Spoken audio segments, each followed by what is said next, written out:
Hello students, कैसे हैं आप सब। तो मैं आपको आज यूजीसी नेट के प्रैक्टिस क्वेश्चन कराने वाली हूं। इसकी प्लेलिस्ट ऑलरेडी अवेलेबल है, 2 क्लास मैं करा चुकी हूं इसमें, और ये अभी यूनिट 1 के ही प्रैक्टिस क्वेश्चन चल रहे हैं। ठीक है, तो यूजीसी नेट पेपर 1 की तैयारी जो भी बच्चे कर रहे हैं, जो आने वाला है जुलाई में, जो भी एस्पिरेंट्स हैं, तो उनके लिए ये मैं क्लास लेकर आई हूँ। और मैंने यहाँ पर हैंड रिटन नोट्स के थ्रू भी यूजीसी नेट को पढ़ाया हुआ है। अगर आप चाहें तो वो प्लेलिस्ट भी देख सकते हैं। UGC NET paper 1 handwritten notes के नाम से वो प्लेलिस्ट आपको मिल जाएगी। सारे कॉन्सेप्ट उसमें मैंने क्लियर कराए हैं, और अभी उसमें भी हमारे यूनिट 1 ही चल रहा है, क्योंकि मैं एक एक टॉपिक को बहुत ही डिटेल में करा रही हूँ।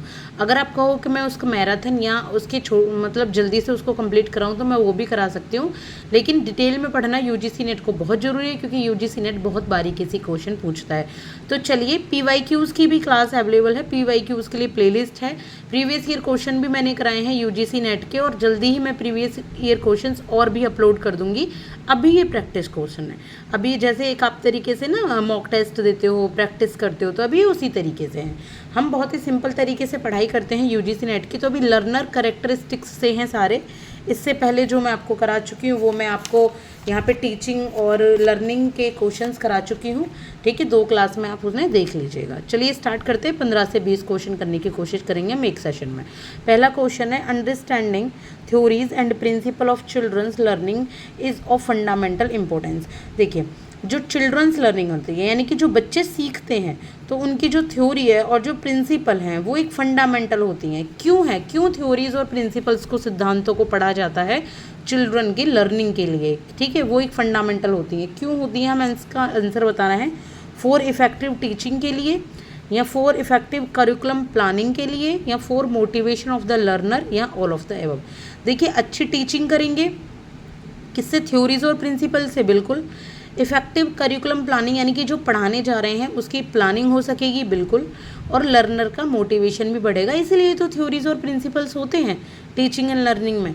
तो all of the above is the correct answer, सारे ही सही हैं। इसके बाद the most appropriate meaning of learning is, जो लर्निंग की मोस्ट अप्रोप्रिएट मीनिंग है वो क्या होती है। इनकल्कुलेशन ऑफ नॉलेज, क्या नॉलेज को इनकलकेट करना होती है, या मॉडिफिकेशन ऑफ बिहेवियर, या व्यवहार में चेंज आ जाता है लर्निंग से, या पर्सनल एडजस्टमेंट, यानी कि इंसान खुद से एडजस्टमेंट करना सीखता है, या है आपकी एक्विजिशन ऑफ स्किल्स, यानी कि स्किल्स को अपनाना सीखता है। तो देखिए, आपने पढ़ा होगा कि लर्निंग से सबसे ज़्यादा लर्निंग वही होती है जिसको कहते हैं मॉडिफिकेशन ऑफ बिहेवियर। लर्निंग क्या है, learning is the process where our behaviour modifies. ठीक है, जब हम दिन प्रतिदिन सीखते हैं तो हमारा बिहेवियर मॉडिफाइज होता है, यानी कि बिहेवियर में बदलाव आ जाता है सीखने से। तो ये होती है learning. Number B is the correct answer. देखिए, इसमें प्रीवियस ईयर क्वेश्चन भी है कुछ, और ये प्रैक्टिस क्वेश्चन, ये दोनों का ही काम करेंगे। इसके बाद है, teachers knowledge on students need and interest are covered by the subject. जो टीचर्स की नॉलेज होती है स्टूडेंट्स के लिए, उसकी जो नीड और इंटरेस्ट होते हैं, वो किस सब्जेक्ट में कवर होते हैं। जो टीचर्स की नॉलेज होती है स्टूडेंट के ऊपर, वो किस सब्जेक्ट में कवर होते हैं, तो वो कवर होते हैं साइकोलॉजी ऑफ एजुकेशन में। किसमें, यहाँ नंबर बी है इसका आंसर, साइकोलॉजी ऑफ एजुकेशन। यानी कि आपने सीडीपी सुना है, चाइल्ड डेवलपमेंट एंड साइकोलॉजी, उसी से रिलेटेड है कि पढ़ने की साइकोलॉजी क्या है उसका मनोविज्ञान, इससे। इसके बाद है, the most important challenge before a teacher is. एक टीचर के सामने सबसे इंपॉर्टेंट चैलेंज क्या होता है, सबसे ज़्यादा महत्वपूर्ण चैलेंज क्या होता है। To maintain discipline in the class, क्या क्लास में डिसिप्लिन रखना यहाँ पे चैलेंज होता है। या to make student to their homework, students को उनके होमवर्क को देना चैलेंज होता है। या टू प्रिपेयर क्वेश्चन पेपर को चैलेंज होते हैं। To make teaching learning process enjoyable, या टीचिंग लर्निंग प्रोसेस को आनंददायक बनाया जाए। तो देखिए, एनसीएफ वगैरह आपने पढ़ा होगा, सब में यही कहा गया है कि टीचर का काम क्या है, टीचिंग लर्निंग प्रोसेस को बहुत ही आसान और बहुत ही एन्जॉयबल बनाए। तो आंसर हो जाएगा इसका number D is the correct answer. ठीक है, बाकी सब तो कॉमन है, खुद ही हटा सकते हैं। कि सिर्फ होमवर्क देने से कुछ हो जाएगा, या सिर्फ क्वेश्चन पेपर प्रिपेयर करने से, जी नहीं। चैलेंज है टीचिंग लर्निंग प्रोसेस को इंजॉयबल बनाया जाए।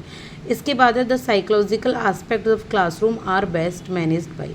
जो क्लासरूम के साइकोलॉजिकल आस्पेक्ट हैं, साइकोलॉजिकल मतलब मनोवैज्ञानिक आस्पेक्ट, जैसे कि कोई बच्चा कैसा है, किसी बच्चे को मानसिक प्रॉब्लम है, कोई बच्चे को डिसेबिलिटी है किसी चीज़ के बारे में, कोई बच्चा ज़्यादा शरारती है, तो ये जो साइकोलॉजिकल एस्पेक्ट होते हैं क्लासरूम के, वो किसके द्वारा मैनेज किए जाते हैं बहुत अच्छे तरीके से, तो वो क्लास टीचर के द्वारा ही मैनेज किए जाते हैं। भाई सब्जेक्ट टीचर क्या आएगा, एक अपना सब्जेक्ट पढ़ाएगा चला जाएगा, प्रिंसिपल भी कभी कभार ही विजिट करते हैं, और स्टूडेंट देमसेल्व्स थोड़ी ना अभी साइकोलॉजिकल एस्पेक्ट को अपने समझ पाते हैं, तो इसमें कौन हेल्प करते हैं, उनकी क्लास टीचर।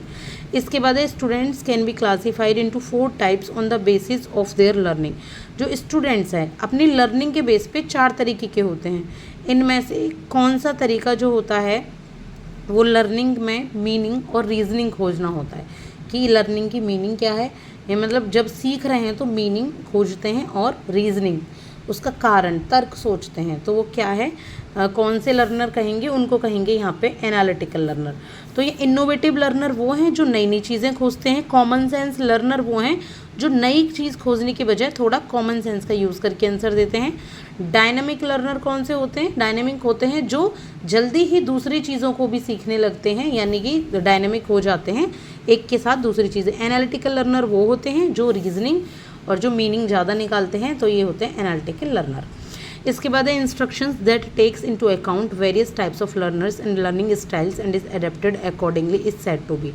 ऐसे इंस्ट्रक्शंस जो कब अकाउंट में आते हैं, कब ध्यान में आते हैं, जो बहुत अलग टाइप के जो लर्नर होते हैं, अलग अलग टाइप के जो लर्नर हैं, लर्निंग स्टाइल्स हैं, तो उनके अकॉर्डिंग वो इंस्ट्रक्शंस लिए जाते हैं। जैसे अब क्लास में डिफरेंट टाइप के स्टूडेंट्स हैं, तो उनके अकॉर्डिंग इंस्ट्रक्शंस लिए जाएंगे, तो वो कौन से कहलाते हैं, इनको कहा जाता है डिफरेंशिएटेड यहाँ पे स्टाइल। ये इंस्ट्रक्शंस जो हैं ये डिफरेंशिएटेड कहलाते हैं, यानी कि अलग अलग स्टूडेंट्स के हिसाब से यूज़ किए जाते हैं। इसके बाद है a heavy emphasis on measurable outcomes leads to. एक हैवी एम्फेसिस यानी कि अगर कोई आउटकम आ रहा है तो सबसे ज़्यादा प्रभाव किस चीज़ का पड़ता है उस पर, ये होता है वो यहाँ पे रोट लर्निंग और मेमोराइजेशन। भाई दोनों ही चीज़ों से आप पढ़ाई कर रहे हैं, आप कुछ चीज़ें रट रहे हैं, जैसे आपने कुछ यहाँ पे ईयर्स रट लिए, अब आप लोग अपनी पढ़ाई कर रहे हैं तो ईयर्स रटते होंगे। ईयर्स में तो ये नहीं है ना कि आप बहुत एनालिटिकल निकाल पाएँ, ईयर्स तो रटने पड़ेंगे कि 1857 में ये हुआ, 1919 में हुआ, 1920 में गांधी जी को पलवल से यहाँ पे वो किया गया। तो ये नॉर्मल एक बात बता रही हूँ मैं आपको, फिर ऊपर से उन चीज़ों को आप याद करेंगे तो उसी से तो अच्छा आउटकम आएगा। तो आंसर हो जाएगा बोथ ए एंड बी। इसके बाद है teachers who are enthusiastic in the classroom teaching. Teachers जो क्लास में एंथुसियास्टिक रहते हैं, यानी कि एकदम पढ़ाने के लिए लालायत, बढ़िया उत्साहित रहते हैं तो क्लासरूम में, तो उनकी यहाँ पे क्या आपको बतानी है, और उसकी यहाँ पे बतानी है आपको कि उससे होगा क्या। तो lack proficiency in the subject which stays hidden under their enthusiasm. ये कह रहा है कि क्या सब्जेक्ट को पढ़ाने में प्रोफिशिएंसी नहीं रहेगी, ठीक है, जो एंथुसियाज्म में ढक गया, जो सब्जेक्ट का पढ़ाना था। या फिर इसका आंसर होगा कि simply dramatise to hold the students attention, student की अटेंशन को ड्रामेटाइज करेंगे, वो होल्ड कर लेंगे। या फिर हो गया involve their students in the teaching learning process. बिल्कुल भाई, अगर इस जो टीचर है वो उत्साहित है पढ़ाने के लिए, एंथुसियाज्म है, तो वो क्या होगा, उसमें टीचिंग और लर्निंग प्रोसेस जो है स्टूडेंट्स की, उसमें वो आराम से इन्वॉल्व हो जाएंगे, दोनों ही जने, दोनों के ही बढ़िया तरीके से वो पढ़ाई करेंगे। इसके बाद है diversity in student demographics requires common academic standard to. जो स्टूडेंट की डेमोग्राफिक है उसमें अलग अलग जब डाइवर्सिटी होती है, यानी कि स्टूडेंट जहाँ से आया है, एक अलग एनवायरनमेंट से आता है जहाँ पे रहता है, तो अलग अलग डाइवर्सिटी होती है, ठीक है। तो उससे एकेडमिक स्टैंडर्ड में क्या होता है ये हमें बताना है। तो provide a common benchmark for assessment. ऐसे बच्चों को कॉमन बेंचमार्क प्रोवाइड किए जाने चाहिए स्टैंडर्ड में। या फिर promote genuine learning for high performing students.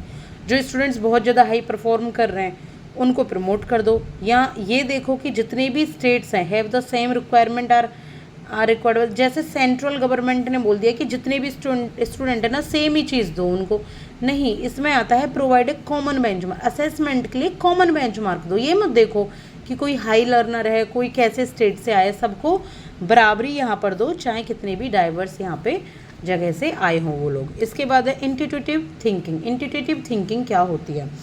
तो इंट्यूटिव थिंकिंग है is part of process of discovery. Intuitive thinking का मतलब होता है इन्वेंशन, एक तरीके से जो इन्वेंशन टाइप की जो थिंकिंग होती है, इसमें डिस्कवरी में ये पार्ट लेती है, डिस्कवरी करती है नई नई चीज़ों की। अब एक PYQ उसमें क्या है, while presenting your ideas in the classroom it is better to, अपने आइडियाज़ को क्लासरूम में प्रेजेंट करते हैं जब, तो क्या बेटर होता है, किस चीज़ के लिए होता है, तो ये recognise that there can be other views. यहाँ पे जब हम अपने आइडियाज़ क्लास में दे रहे हैं, यानी कि एक टीचर आइडियाज़ क्लास में दे रहा है, तो ये भी देखता है कि दूसरे के व्यूज़ क्या हैं। Recognise that students are not a homogeneous mass, और ये भी रिकॉग्नाइज करने में हेल्प मिलती है कि जो स्टूडेंट्स है वो एक होमोजीनियस मास नहीं है, यानी कि एक जैसे स्टूडेंट्स नहीं है क्लास में, अलग अलग टाइप के हैं। इसके बाद take dissenting views also in consideration, यानी कि किसी ने अगर विरोध में कोई बात कह दी है तो वो व्यूज़ भी कंसिडरेशन में लिए जाएंगे, ध्यान में रखे जाएंगे। तो आंसर हो जाएगा हमारा यहाँ पे नंबर डी, यानी कि आंसर होगा 1 2 3 तीनों ही। इसके बाद है individual differences in learning process are given the least importance in, सबसे कम इम्पोर्टेंस इंडिविजुअल डिफरेंस को कहाँ मिलती है लर्निंग प्रोसेस में, यानी कि इंडिविजुअल यानी कि जो चिल्ड्रन हैं, जो स्टूडेंट्स हैं, वो अलग अलग हैं, अलग अलग मेंटेलिटी के हैं, अलग अलग बैकग्राउंड के हैं। तो सबसे कम इम्पोर्टेंस इस बात की कहाँ दी जाती है, तो ये आइडियलिज्म में दी जाती है। ये आइडियलिज्म ना एक तरीके से सिद्धांत होते हैं, ठीक है, आदर्शवादी सिद्धांत। नेचुरलिज्म अलग होता है, रियलिज्म अलग होता है, प्रेगमाटिज्म अलग होता है, ये होता है आइडियलिज्म, आदर्शवादी। तो इसमें ये कहा जाता है जो इंडिविजुअल डिफरेंसेस होते हैं वो कोई खास बात नहीं है, अलग अलग स्टूडेंट्स हैं, इट्स ओके। इसके बाद है 158 question, arrange the following experimental learning activities adopted by teacher in cyclic order. इसमें क्या करना है, जितनी भी एक्सपेरिमेंटल लर्निंग एक्टिविटीज़ हैं इसमें जो टीचर के द्वारा अडॉप्ट की गई हैं, उनको एक साइक्लिक ऑर्डर में रखना है कि पहले कौन सा होगा फिर कौन सी होगी, इस तरीके से। तो चलिए समझते हैं इसको।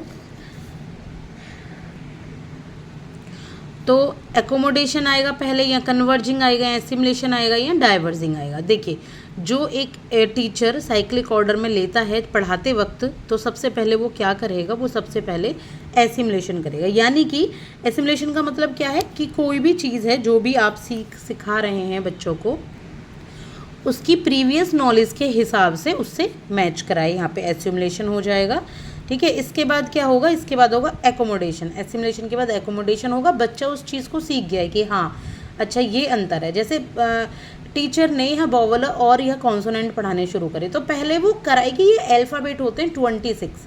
एसिमुलेशन में क्या कराएगा, वो कहेगा प्रीवियस नॉलेज के हिसाब से कि 26 अल्फ़ाबेट हैं, इसके 2 पार्ट होते हैं, 5 वोवल होते हैं और यहाँ पे 21 कॉन्सोनेंट होते हैं। और एकोमोडेशन में क्या होगा, स्टूडेंट बिल्कुल समझ जाएंगे हाँ 5 वोवल है जिसमें AEIOU है और 21 यहाँ पे कॉन्सोनेंट भी हैं। इसके बाद क्या करेगा टीचर, इसके बाद कन्वर्ज, यहाँ पे कन्वर्जिंग, स्टूडेंट खुद को कन्वर्ट कर लेगा, बिल्कुल जान जाएगा कि अच्छा ये अलग अलग हैं।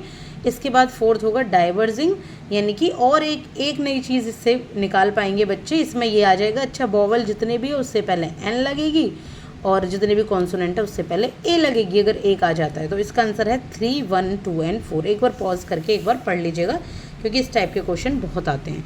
अब हम करेंगे second last question, that is we usually say that no 2 students are alike. हम यूजुअली ये कहते हैं कि जो 2 स्टूडेंट हैं वो एक से नहीं होते। They may differ from each other in terms of, वो अलग अलग हो सकते हैं, अलग अलग होते हैं। किस चीज़ की टर्म में अलग अलग होते हैं, वो होते हैं यहाँ पे अपब्रिंगिंग, सोशल स्टेटस के हिसाब से कैसे उनका पालन पोषण हुआ है, कैसे सोसाइटी है। एप्टीट्यूड यानी कि उनका दृष्टिकोण कैसा है, एटीट्यूड यानी कि उनकी क्षमताएं क्या हैं, एप्टीट्यूड और दृष्टि। एप्टीट्यूड क्या होता है कि हमें सीखने का जिस चीज़ का शौक़ है हम उस चीज़ को कर भी पा रहे हैं, ठीक है, दोनों ही चीज़। एटीट्यूड होता है कि हम किस चीज़ के प्रति झुके हुए हैं, किस चीज़ का कैसा एटीट्यूड है। तो all of the answer is, ठीक है। तो इसमें बच्चे अलग अलग होते हैं। अब हमारा लास्ट क्वेश्चन इस क्लास का, इसके बाद हम नेक्स्ट क्लास से करेंगे आगे के क्वेश्चंस। थोड़े बहुत देखिए, अगर आपको कॉम्प्लेक्स डिफ़िकल्ट लगे तो आई एम वेरी सॉरी, क्योंकि ऐसे ही क्वेश्चन यूजीसी नेट में पूछे जाते हैं। जितनी प्रैक्टिस हो जाएगी उतना अच्छा है। इसके बाद reinforcement is provided by any factor that increases the probability that is response will be repeated which of the following factor of reinforcement. भाई रीइंफोर्समेंट क्या होता है, प्रोत्साहित करना किसी को, ठीक है, मोटिवेशन से रिलेटेड होता है। तो वो इंक्रीज़ किया जाता है रीइंफोर्समेंट, ताकि प्रोबेबिलिटी बढ़े। प्रोबेबिलिटी किस चीज़ की, कि कोई बार बार आंसर दे। एक स्टूडेंट है, आप उसको चॉकलेट दे रहे हो, रीइंफोर्स कर रहे हो, या उसको कह रहे हो शाबाश तूने बहुत अच्छा काम किया, वेल डन, चलो सारे ताली बजाओ। तो ये रीइंफोर्समेंट करना हो गया एक स्टूडेंट को। तो इसमें जो रीइंफोर्समेंट के फैक्टर्स क्या क्या हो सकते हैं, प्रेज हो सकती है, प्रशंसा, किसी को रिवॉर्ड देना हो सकता है, या कोई भी अपने टास्क में कंप्लीट सक्सीड हो गया, ये भी हो सकता है। तो रीइंफोर्समेंट तीनों ही उसके फैक्टर हैं। तो all of the above is the answer. तो आई होप समझ आ गए होंगे। आगे फिर से हम करेंगे आगे की क्लास में। Thank you, like and subscribe. Thank you so much.